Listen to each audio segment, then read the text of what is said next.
শিক্ষাষ্টকের প্রথম শ্লোক দ্বারা জগৎদীপকে জানিয়ে গেলেন যে এই সংকীর্তনের কিন্তু একটা দুটো উপকার নয় বাবা, এই সংকীর্তনের মোট 7টি উপকার আছে। এক নম্বর উপকারটা হলো চেত দর্পণ মার্জন। চেত মানে হলো চিত্ত, চিত্ত মানে মন, দর্পণ মানে আয়না, মার্জন মানে ঘষে মেজে পরিষ্কার করা। ভগবানকে দেখতে গেলে যে মাধ্যমটা প্রয়োজন, নিজের মুখটা নিজে দেখতে গেলে যে একটা মাধ্যম প্রয়োজন হয়, দেখবেন একটা আয়না দরকার হয়। কিন্তু সেই আয়নাতে দেখবেন যদি ওই কাদা মাটি দিয়ে আয়নাটা লেপা থাকে তাহলে নিজের মুখটা দেখা যায় না। তাহলে কি করতে হবে? আয়নাতে নিজের মুখ দেখতে গেলে আগে কাদা মাটিটাকে পরিষ্কার করে নিতে হবে। তেমনি ভগবানকে দেখতে গেলে যে মাধ্যমটা প্রয়োজন তার নাম হলো মনরূপী আয়না। এই মনরূপী আয়নাটাতে বহু জন্মান্তরের পাপযুক্ত কাদামাটি এমন ভাবে লেপা আছে যে ভগবানকে আমরা দর্শন করতে পারছি। তাহলে ভগবানকে দেখতে গেলে আগে মনরূপী আয়নার কাদামাটিটাকে পরিষ্কার করে নিতে হবে। কি দিয়ে?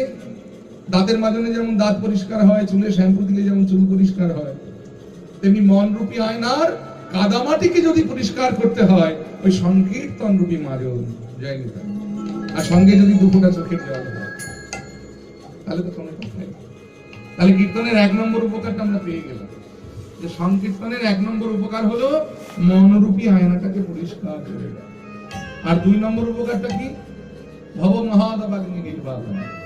সারা বিশ্ব জুড়ে যে দাও দাও করে যে দাবানলের মতো আগুন জ্বলছে, একই বাড়িতে ভয়ে ভয়ে মারামারি, সমাজে সমাজে মারামারি, জাতিতে জাতিতে মারামারি, সম্প্রদায়ে সম্প্রদায়ে মারামারি, দেশে দেশে মারামারি, এই যে সারা বিশ্ব জুড়ে দাও দাও করে যে ভব দাবাগ্নি জ্বলছে, এই ভব দাবাগ্নি একমাত্র নিভে যেতে পারে যদি সংকীর্তন রূপী প্লাবন একবার জগতের মাঝে প্লাবিত হয়। এটা গেল 2 নম্বর উপকার। আর 3 নম্বর উপকারটা কি? শ্রেয়া কৈরব চন্দ্রিকা বিতরণ। শ্রেয়া মানে হলো কল্যাণ, কৈরব মানে শালুক ফুল, চন্দ্রিকা মানে চাঁদের আলো। চাঁদের আলো পড়লে যেমন শালুক ফুল আপনা আপনি প্রস্ফুটিত হয়ে জগৎকে সৌন্দর্য দান করে, তেমনি সংকীর্তন রূপী চাঁদের আলো যদি কৃপা করে কোনো জীবের হৃদয় আকাশে একবার পড়ে তাহলে সেই জীবের হৃদয়ের কল্যাণ রূপী শালুক ফুল আপনা আপনি প্রস্ফুটিত হয়ে জগৎকে সৌন্দর্য দান করে। তাই এটা গেল 3 নম্বর উপকার। আর 4 নম্বর উপকারটা কি? বিদ্যা বধূ জীবন। বিদ্যা বধূ, বধ হয় দীর্ঘকার বধূ। কথা বলিতে যে বধূ শব্দটা ব্যবহার করি বধূ কিন্তু সে বধূ না। কথা বলিতে যে বন্ধু শব্দটা ব্যবহার করি সেই বধূ বানানো হলো ভয়ে চন্দ্রবিন্দু ধয় রস্যকার বন্ধু। বন্ধু মানে হলো বন্ধু, আর বধ হয় দীর্ঘকার বধূ মানে হলো স্ত্রীলোক। আধ্যাত্মিক বিদ্যাকে মহাপ্রভু স্ত্রীলোকের সঙ্গে তুলনা করলেন। কেন? আগেকার দিনে দেখা যেত, দেখবেন বাড়ির নতুন বউয়েরা এই ভাসুর শ্বশুরের সামনে বড় করে ঘোমটা দিয়ে থাকতেন, মুখ দেখাতেন না তারা। নারীর একটা নাম হলো লজ্জাবতী। লজ্জা হলো নারীর ভূষণ। মেয়েদের যদি লজ্জা বস্তুটাই চলে যায় তো সব শেষ হয়ে গেল। তাহলে স্ত্রীলোক যেমন যার তার কাছে মুখ দেখান না, যার তার কাছে ধরা দেন না, তেমনি আধ্যাত্মিক বিদ্যাকে মহাপ্রভু স্ত্রীলোকের সঙ্গে তুলনা করলেন। এই আধ্যাত্মিক বিদ্যাও কিন্তু যার তার সামনে মুখ দেখান না বাবা, যার তার কাছে ধরা দেন না, তার কাছেই ধরা দেন যে যেন সংকীর্তন রসে নিজেকে একেবারে ডুবিয়ে রাখতে পেরেছে। এটা গেল 4 নম্বর। আর 5 নম্বর উপকারটা কি? প্রতিপদম আনন্দম বুদ্ধিবর্ধন। অর্থাৎ সংকীর্তন রসে যদি একবার কেউ ডুবে যায় তখন দেখবেন তার হৃদয়ের আনন্দরূপী সাগর একেবারে উথাল পাথাল করে। তখন আর কিসের সংসার, কিসের বাড়ি, কিসের ঘর, কিছু ভালো লাগে, সব ছেড়ে দিয়ে মনে হয় যদি দিন রাত ভগবানের নাম গুণকীর্তন করতে পারে। এটা গেল 5 নম্বর উপকার। আর 6 নম্বর উপকারটা কি? প্রতি পদে পদে একেবারে পূর্ণ অমৃতের স্বাদ। বলে কই বাবা অমৃত আমাদের মুখে ভালো লাগছে না? বলে বাবা অমৃত তোমার মুখে ভালো লাগছে না বলে তুমি অমৃতকে দোষ দিচ্ছ কেন? ওটা তোমার জিহ্বার দোষ। এক রুগী একবার এক কবিরাজ মশাইয়ের কাছে গেছে, গিয়ে বলছে কবিরাজ মশাই আমার মুখে কিচ্ছু ভালো লাগছে না, যা খাই তাই তিতো লাগে, জল খেলেও তিতো লাগে, ভাত খেলেও তিতো লাগে, পরমান্ন খেলেও তিতো লাগে, চাটনি খেলেও তিতো লাগে, রসগোল্লা কিনে খেলেও তিতো লাগে। বলে বুঝেছি বাবা, তোমার পিত্ত রোগ হয়েছে। আর এই পিত্ত রোগের স্বভাবটাই হলো এই, যাই তুমি মুখে দেবে না কেন তাই তোমার মুখে তিতো লাগে। তো বাবা এই রোগের একটা খুব ভালো ঔষধ আছে, তুমি একটু বাজার থেকে বাড়ি ফেরার সময় নামি দামি কোম্পানির তাল মিষ্টি কিনে বাড়িতে নিয়ে, আর সেটা নিয়ে গিয়ে তুমি বাড়িতে নিয়ম করে খেতে থাকো। তাহলে তাল মিষ্টিও তো খেয়ে দেখেছে, ওটাও তো তিতো লাগে। বলে বাবা তাল মিষ্টি তোমার জিহ্বাতে তিতো লাগছে বলে তুমি তাল মিষ্টিকে দোষ দিও না, ওটা তোমার জিহ্বার দোষ। তোমার জিহ্বাতে তাল মিশ্রি মিষ্টি লাগছে না তিতো লাগছে, তার জন্য তুমি তাল মিশ্রিকে দোষারোপ করতে পারো না, ওটা তোমার জিহ্বার দোষ। কিন্তু তাই বলে যেন তুমি তাল মিশ্রি খাওয়াটা বন্ধ দিও না, ওটা তুমি নিয়ম করে খেতে থাকো।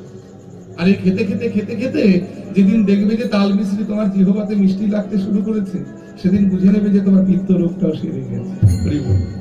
সংকীর্তন রূপী অমৃত আজকে হয়তো আমাদের জিহ্বাতে তিতো লাগছে, তাই বলে যেন কেউ খাওয়া বন্ধ দেবেন না, ওটা নিয়ম করে খেতে থাকতে হবে।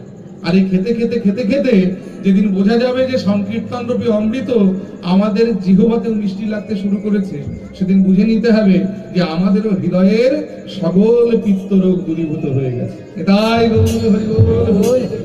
এটা গেল 6 নম্বর উপকার। আর 7 নম্বর উপকারটা কি? সর্বাত্মা স্নাপনম, অর্থাৎ সর্ব আত্মার একবারে একসাথে স্নান হয়ে যায়। এই যে বাবা, আপনি যদি ঘরের কোণে বসে বসে একা একা নামের মালা হাতে করে হরিনাম করেন, তাহলে আপনি একা উপকার পাচ্ছেন। কিন্তু সংকীর্তনের উপকারটা কি দেখুন, আমি এখানে কীর্তন গাইছি, আমার উপকার হচ্ছে, আপনারা শুনছেন, আপনাদের উপকার হচ্ছে। আবার যারা শুনবে না বলে রাস্তা দিয়ে হেঁটে যাচ্ছে, মাইকের আওয়াজটা তাদের কানে যাচ্ছে বলে তাদেরও কিন্তু উপকার হয়ে যায়। তাহলে একসাথে সর্ব আত্মার স্নান হয়ে যায়। সেই সংকীর্তনের পিতা আমার মহাপ্রভু, তার শিক্ষাকে শিরোধার্য করে আমরা আস্বাদন করব আমাদের আজকের বর্তমান পরিবেশিত লীলা শ্রীমতী রাধারানীর বংশী শিক্ষা লীলা। তদ্ভাবাচিত গৌরচন্দ্রিকা শ্রীবাস সঙ্গনে মহাপ্রভু ভক্তগণ সঙ্গে নিয়ে হরিনাম সংকীর্তনের মতো ভক্তবৃন্দ সঙ্গে নিয়ে হরিনাম সংকীর্তনে প্রভু আমার নাচতে নাচতে হঠাৎ পূর্ব লীলার ভাবে বিভাবিত হয়ে ত্রিভঙ্গ বঙ্কিমঠামে ঠিক অধরে মুরলী বাজানোর মতো করে ভঙ্গি করে দাঁড়াবে। সাঙ্গলি পুরাবলীলা শ্রী গৌরাঙ্গ রায় মুরলী শব্দ করি বদন বাজে। সেই পূর্বলীলাকে স্মরণ করে সেই ভঙ্গিতে দাঁড়িয়ে আজকে মুরলীর মতো করে বদন বাজিয়ে দিয়েছে। কারণ বৃন্দাবনে মুরলী ছিল, এখানে নয়। বাঁশি বৃন্দাবনে বাজাতেন তিনি, নবদ্বীপে বাঁশি আনেন নাই, কিন্তু বাজাতে ইচ্ছে হয়েছে, তাই মুরলীর মতো করে বদন খানা বাজিয়ে দিয়েছে। আর যেমনই বদন বাজিয়েছে, এখন সেখানে অনেক ভক্ত ছিল, অদ্বৈত ছিল, নিত্যানন্দ ছিল, হরিদাস ছিল, নরহরি ছিল, অবিরাম ছিল, গৌরীদাস ছিল, কিন্তু কারো কিছু হলো না। একজন ভক্ত থাকতে পারলেন না, এসে প্রভুর বামে দাঁড়িয়ে গেলেন। সে কে জানেন? শুনিয়া মুরলীর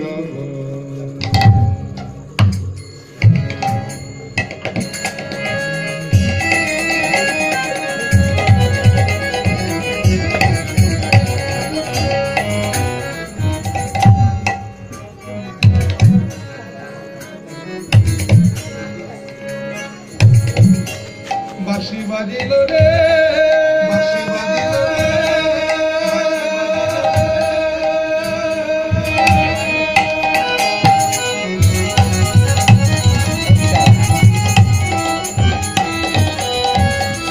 ও বাঁশি, ও বাঁশি, ও বাঁশি বাজিল রে,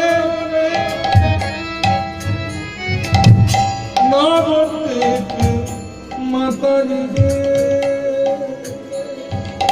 বাঁশি বাজিল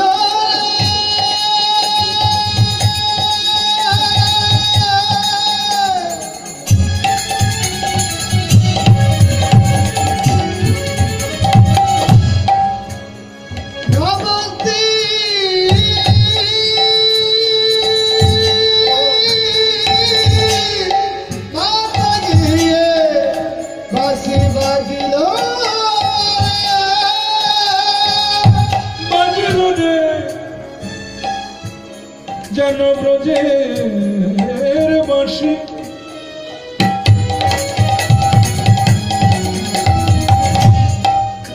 বাঁশি বাজিল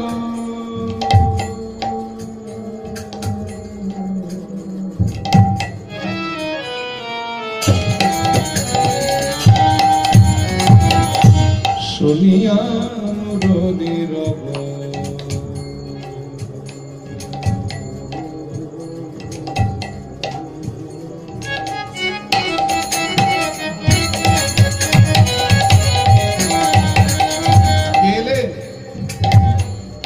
আমার গদাধর আইলা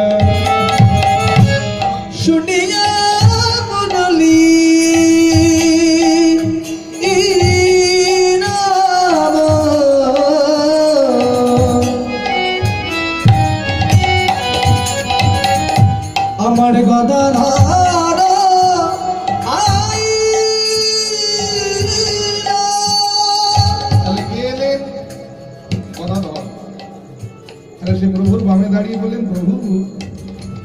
বাঁশি দিয়ে বাঁশি বাজানো জীবনে অনেক শুনেছি, কিন্তু বাঁশি ছাড়া শুধু বদন দিয়ে যে এত ভালো বাঁশিটা বাজানো যায় এটা তো জীবনে শুনিনি। তোমার মনে পড়ে তুমি একবার ব্রজে আমাকে বাঁশি দিয়ে বাঁশি বাজানো শিখিয়েছিলে, আজকে বাঁশি ছাড়া শুধু বদন দিয়ে তো এই বাঁশিটা বাজিয়েছো।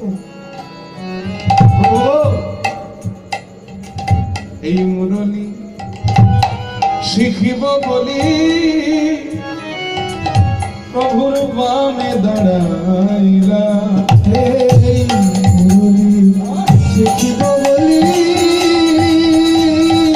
প্রভুর বামে দাঁড়াইলা। আহা মুরলি শিখিব বলি আমায় শেখাও মুরলি, শেখাও মুরলি, আমায় শেখাও মুরলি, শেখাও মুরলি, ওহে গৌর গুণমণি শেখাও মুরলি, গৌর গুণমণি শেখাও মুরলি, ওহে গৌর গুণমণি।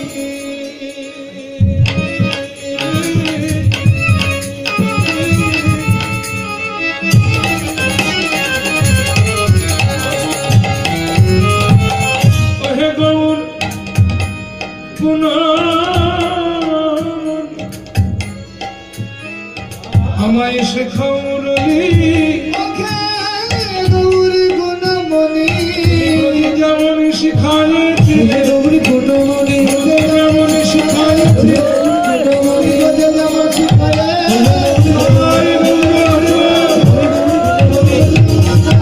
গৌর গুণমণি যেমন শিখাইছে, গৌর গুণমণি যেমন শিখাইছিলে। শেখাও মুরলি, শুনিয়া মুরলীর কথা ধরাইলা আর মুরলী শিখিব বলে প্রভুর বামে দাঁড়াইলা। তো বাবা এত ভক্ত থাকতে গদাধর কেন এলেন? তাহলে আমাদের আগে একটু জেনে নিতে হবে যে গদাধর কে। শাস্ত্রে বললেন এই গদাধর কিন্তু অন্য কেউ নন, ইনি হলেন রাধারানীর শক্তি স্বরূপ। চৈতন্য চরিতামৃতে কৃষ্ণদাস কবিরাজ গোস্বামী বললেন যে রাধা কৃষ্ণ একই আত্মা, দুই দেহ ধরি অনন্যে বিলাস রস আস্বাদন করি, সেই দুই এবে আমার চৈতন্য গোসাই ভাব রস আস্বাদিতে দহি হইলাই কোঠায়। একাধারে বলা হলো যে রাধা কৃষ্ণের মিলিত বিগ্রহ হলেন গৌর সুন্দর, আবার অপরদিকে বলছে গদাধর হলেন রাধারানীর শক্তি স্বরূপ। ব্যাপারটা কিরকম একটু বলবিলেন নয় না? এটা যদি একটু পরিষ্কার করে জানতে হয় তাহলে আমাদের একটু ফিরে যেতে হবে শ্রীধাম বৃন্দাবন। যেদিন ভগবান রাসলীলার অন্তে নিধুবনে গিলিবিলাস কুঞ্জে কুসুম সজ্জা করে রাধারানীকে বামে লয়ে সুখে নিদ্রা যাচ্ছে, হঠাৎ দিশি শেষে রাধারানী একটা স্বপ্ন দর্শন করে উনি চিৎকার করে উঠে বসে বললেন, উঠো উঠো প্রাণনা, ওই উঠো প্রাণনা, কি দেখিলাম অকস্মাৎ, দেখিলাম অকস্মাৎ, এক যুবা গৌর বর, এক যুবা গৌর বর।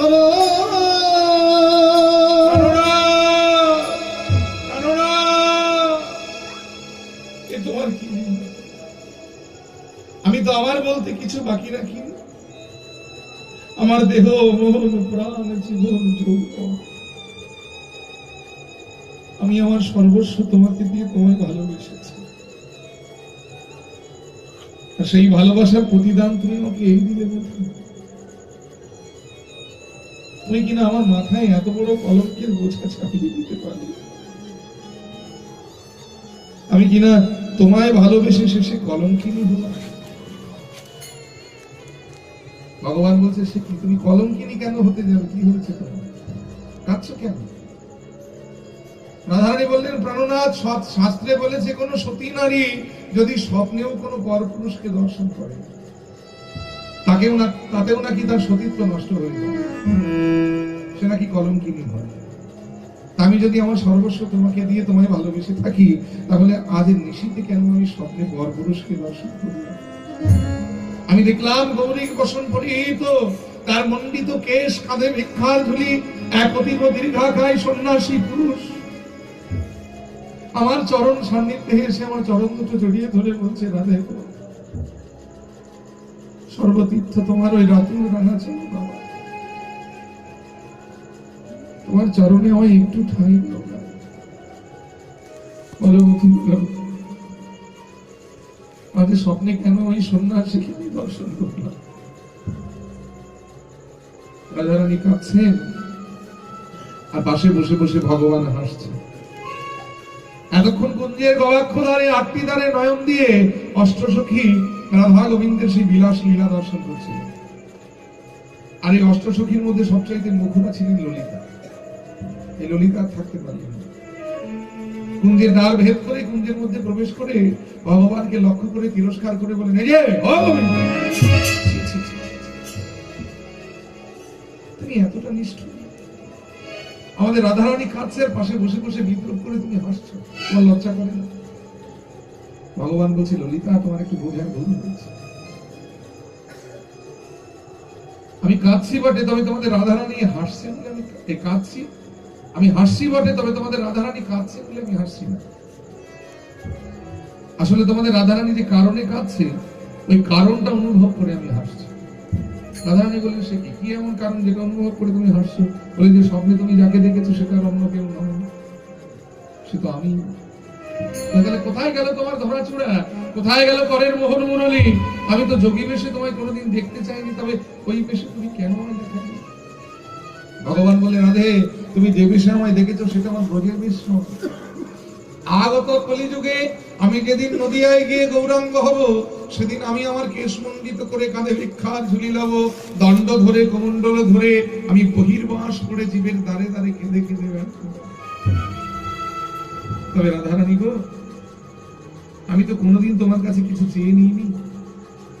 আজকে যদি তোমার কাছে কিছু চাই, তুমি কথা দাও আমাকে ফিরিয়ে দেবে। রাধারানী বললেন, প্রাণনাথ, না চাইতেই তো আমার সর্বস্ব আমি তোমাকে দিয়েছি, আর কি আছে আমার যে দেব তোমায় বলো? ভগবান বললেন, রাধে তুমি তোমার সর্বস্ব আমাকে দিলেও তোমার অতি 3টি মূল্যবান সম্পদ তুমি খুব যত্ন করে তোমার কাছে রেখে দিয়েছি, যা তুমি আমাকে দাও। সেই 3টি সম্পদ কি কি জানো? একটা হলো তোমার ভাব মাধুর্য, আরেকটি হলো তোমার প্রেম মাধুর্য, আরেকটি হলো তোমার স্বরূপ মাধুর্য। তোমার এই যে 3টি মাধুর্যের মধ্যে তোমার ওই ভাব আর প্রেম মাধুর্যটা আজকে তোমার হাত ধরে তোমার কাছে ভিক্ষা চাইছে, তুমি দেবে? রাধারানী বললেন, প্রাণনাথ তুমি আমার ভাব আর প্রেম মাধুর্য নিয়ে কি করবে? কি করবো জানো? তোমার ভাবে ভাবিত হয়ে তোমার প্রেমকে আমার গুরু করে, তোমার প্রেমের ডালি মাথায় লয়ে ব্রজ ছেড়ে নদিয়ায় গিয়ে আমি কেঁদে কেঁদে বেড়াইব। রাধে গো,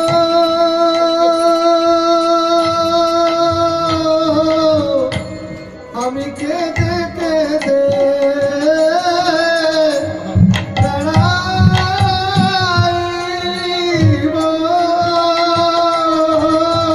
রাধে গো,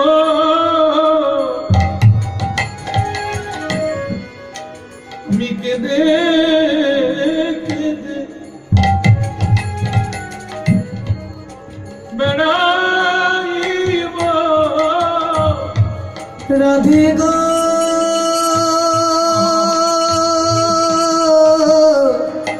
আমি কেঁদে কেঁদে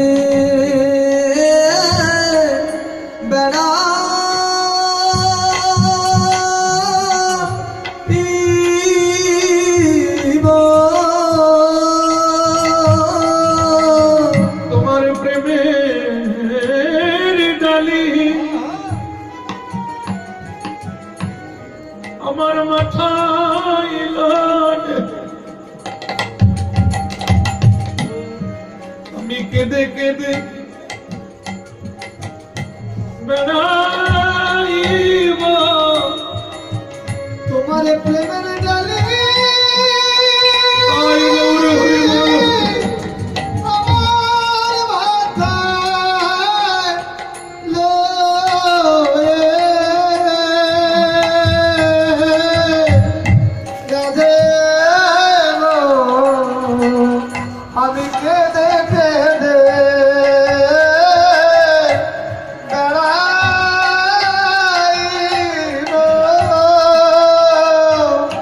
আমার প্রেমের ডালি আমার মাথায় লয়ে আমি আবার একা থাকবো না। আমি কি করবো জানো? আমি কেঁদে যাব কাঁদানি, আমি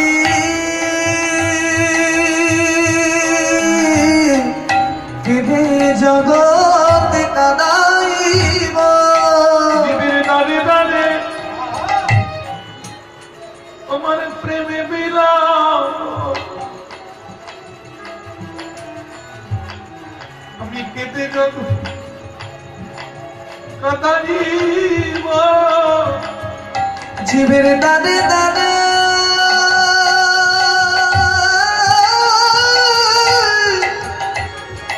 আমি প্রেম বিলাম।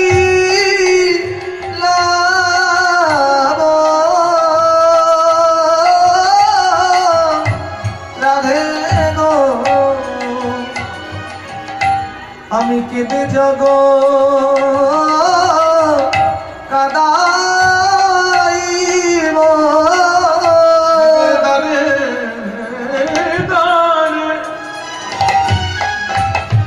তোমার প্রেমে বিলাম, আমি প্রেম বন্যায় জগৎ ভাসাইব। জীবের দ্বারে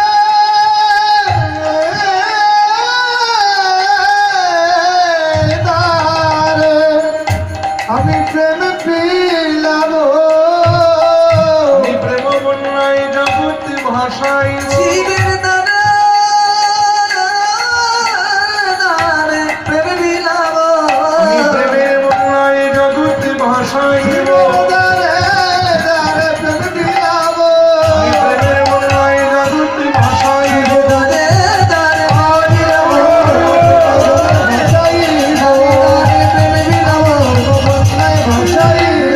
দ্বারে প্রেম পেলাম। কেঁদে কেঁদে বেড়াইব।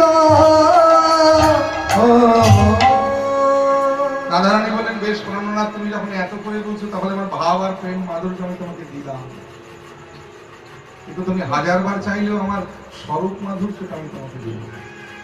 ভগবান বলে, সেটা না হয় নাই বা দিলে, কিন্তু ওটা রেখে তুমি করবেই বা কি?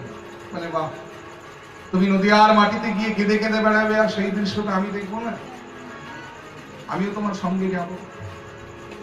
ভগবান বললেন, বেশ, এতই যদি তোমার যাওয়ার ইচ্ছে তাহলে এবারে আর রাধা রূপে নয়, আগত কলিযুগে আমি যেদিন নদিয়ায় গিয়ে গৌরাঙ্গ হব, সেদিন তুমি তোমার শক্তি স্বরূপ নিয়ে তুমি নবদ্বীপের মাটিতে গদাধর রূপে জন্মগ্রহণ করবে।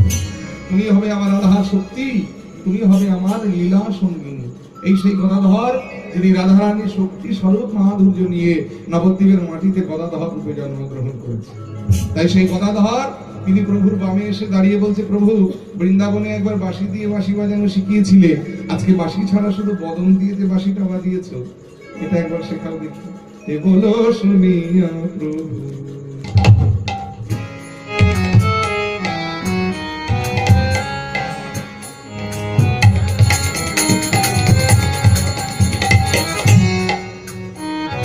প্রভু আমার কহে হাসি হাসি, কেবল শুনিয়া প্রভু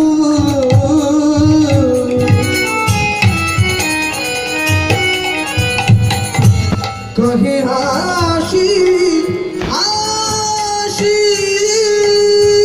ওগো এ বলো শুনিয়া প্রভু।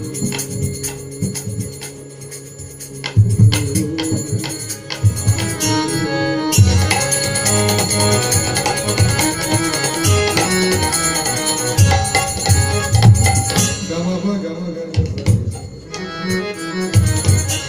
ভিপল গামা গামা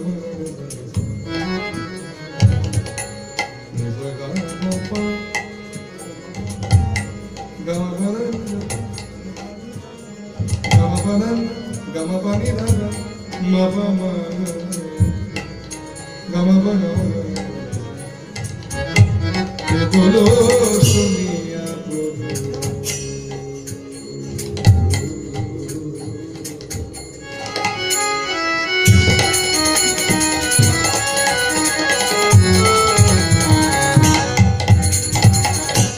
ওগো কহে হাসি হাসি, শুনিয়া প্রভু কহে হাসি হাসি। বাঁশি দিয়ে বাঁশি বাজানো শেখাটা যতটা সোজা, বাঁশি ছাড়া বদন দিয়ে এই বাঁশি বাজানো শেখা ততটাই কঠিন। কারণ একটা বাঁশের বাঁশিতে কটা ছিদ্র থাকে? ভক্তমন্ডলী ভক্তি মায়েরা, একটা বাঁশের বাঁশিতে দেখবেন মোট 9টি ছিদ্র। বাঁশির মুখের দিকে একটা ছিদ্র, যেখান দিয়ে বাতাস দেওয়া হয় বলে বাঁশিটা বাজে। এরপরে দেখুন বাঁশির মাঝখানে থাকে 6টি ছিদ্র, যেখানে আমাদের দুটি হাতের 6টি আঙ্গুলের দ্বারা সেখানে মোট 7টি স্বর বাজানো। আর বাঁশির শেষ প্রান্তের দিকে দেখুন 2টি ছিদ্র আছে। একটা হলো মূল ছিদ্র, বাতাস নির্গত হয় বলে বাঁশিটা বাজে। আর ওই মূল ছিদ্রের ঠিক নিচের দিকে একটা কনিষ্ঠ ছিদ্র থাকে, যেখানে দক্ষিণ হস্তে কনিষ্ঠ আঙ্গুলের দ্বারায় ন্যাস স্বর মানে কড়ি বা কোমল স্বর বাজানো হয়। তেমনি ভগবান আজকে যে বাঁশিটা বাজিয়েছেন, এখানেও দেখুন 9টি ছিদ্র আছে। এই যে একটি ছিদ্র বদন, আর এই যে 6টি ছিদ্র, 2টি চক্ষু, 2টি কর্ণ, 2টি নাসিকা। আর আমাদের দেহবাসীর শেষ প্রান্তের দিকে দেখুন 2টি ছিদ্র আছে। একটা হলো মূল ছিদ্র, আর একটি হলো কনিষ্ঠ ছিদ্র, যেখানে কড়ি বা কোমল স্বর বাজানো। আর এই বাঁশি বাজানো শিখতে গেলে একজন সদ্গুরু আশ্রয় করে তবেই বাঁশি বাজানো শিখতে হয়। তাই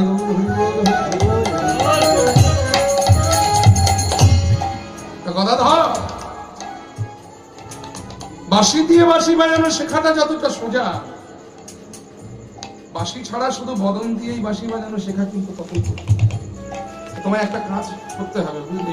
বাঁশি যদি শিখতে হয়, তুমি একটা পন্থা অবলম্বন করবে। কি করবো? তুমি আগে শিখো নাগরালি, তারপরে শিখো বাঁশি। তুমি আগে শিখো নাগরালি, তারপরে শিখো বাঁশি। তুমি আগে শিখো নাগরালি, আগে ভালো করে দাঁড়াতে শিখো। আগে ভালো করে দাঁড়াতে শিখো। আগে ভালো করে দাঁড়াতে শিখো। আগে ভালো করে দাঁড়াতে শিখো।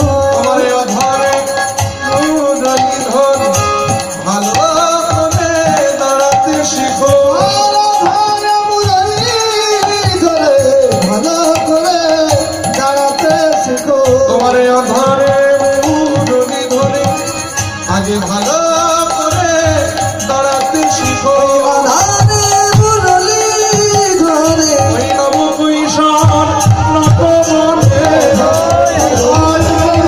নবকিশোর নাটবনে ধরে মুরারি ধরে। নবকিশোর নাটবনে ধরে মুরারি ধরে। আগে ভালো করে দাঁড়াতে শিখো। গদাধর কহে প্রভু সে কেমন প্রকার। কেমন প্রকার। এর মধ্যে একটা ঘটনা ঘটেছিল, একটু না বলে থাকতে পারছি না, একটু বলেই নি।